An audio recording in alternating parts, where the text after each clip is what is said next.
มายิงเบิ้งพักต่อเนาะทางปากซองเด้อนี่เด้อทางปากซองแข่งจะประสักเด้อมึงปรับ10บ่เนาะยิงใส่เนาะ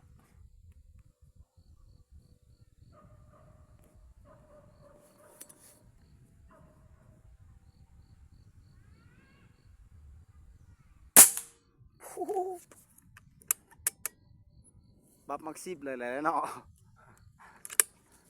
พักต่อเด้อ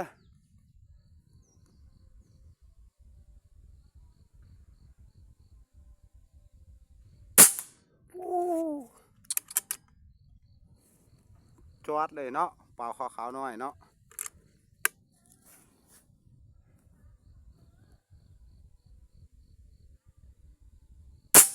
เด้โอ้มีความแม่นยำสูงเล็ก16แหวนบล็อกตู้ของแท้เด้อลำรอเธอลัดก่อนเนาะลัดก่อนบ่เธอ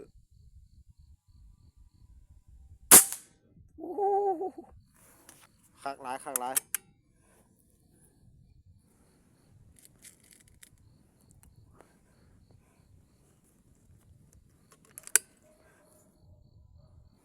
เบิ้งเนาะมาเบิ้ง50ปลายเมตรมานี่พาไปเบิ้งกุ้มพร้อมเนาะ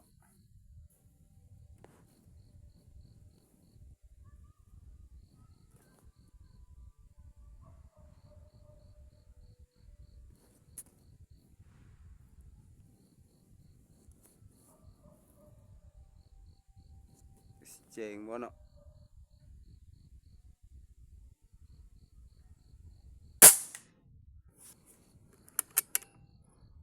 50ปลายเมตร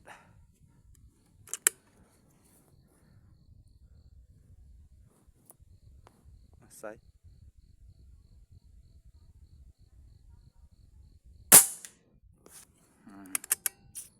ยิงซ้ำ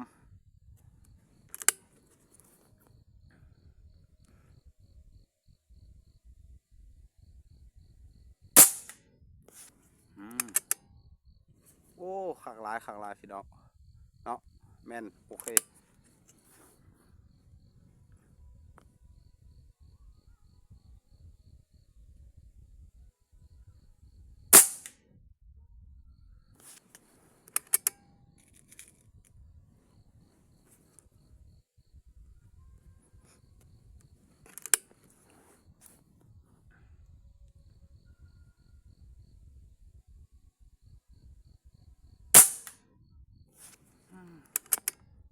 ขักเนาะ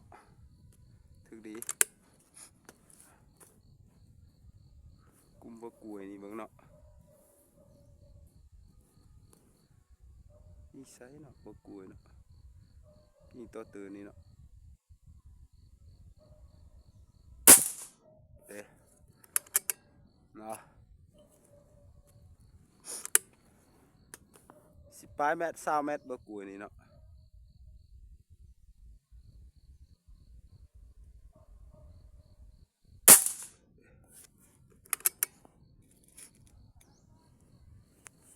กุ้มงามหลาย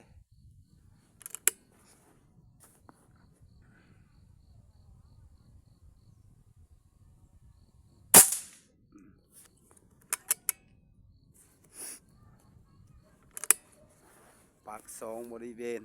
ฮะตามมึงเด้อทางปากซองเด้อ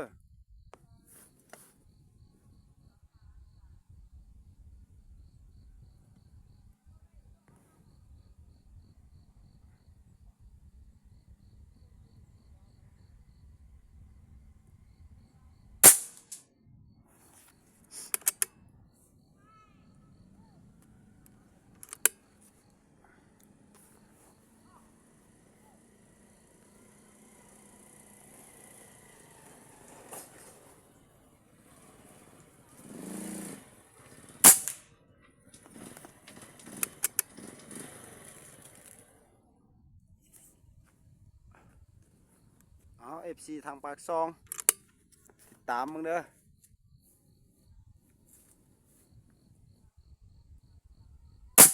เด้เอากาวปรับมัก10แล้วแหละ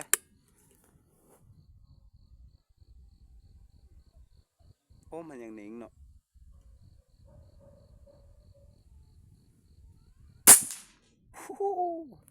คักหลายเนาะ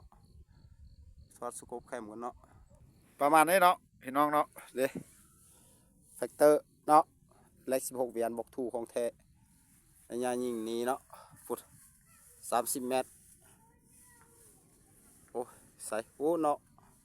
ฟุต50 เมตร50 ปลายเมตรเนาะเกือบหอด60เบิกกวยฟุตเนาะ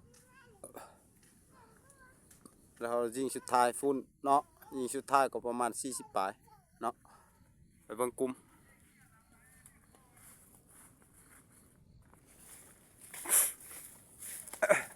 เขายิงหลายนัดหมดเนาะยิงซ้ำหอยเก่า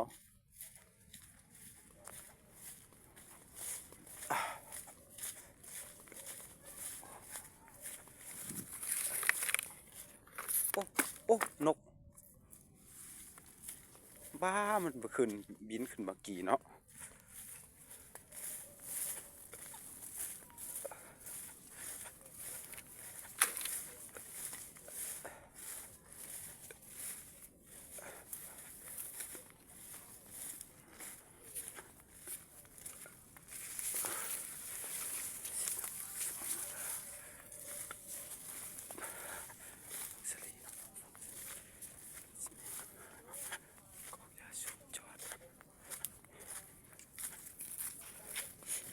โอ้ไก่เนาะ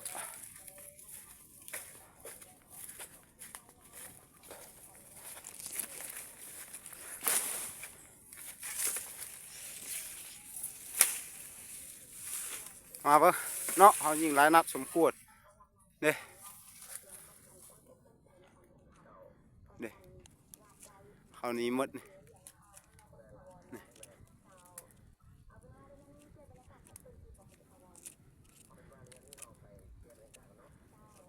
นี่เนาะนี่ปลายมือจวดเนาะ50 ปลายเมตรพี่น้องโอ้เขาไล่ลูกเถอะประมาณนี้เนาะ50 ปลายเมตรนี่ปลายมือจวดอยู่นี่เบิดเนาะอันนี้บ่แม่นเนาะตัวเทิงแตกซื่อๆเนาะอันนี้ก็เก็ดไม้แตกซื่อๆโอ้รถเขาใส่โอ้รถประมาณนี้เนาะขอบอกขอบใจหลายๆท่านผู้ชมทุกคนเนาะขอขอบใจหลายๆฝากกดไลค์กดแชร์กดติดตามเนาะ50 ปลายเมตรถือว่าประมาณนี้ปลายมือจวดเนาะยิงหลายนัด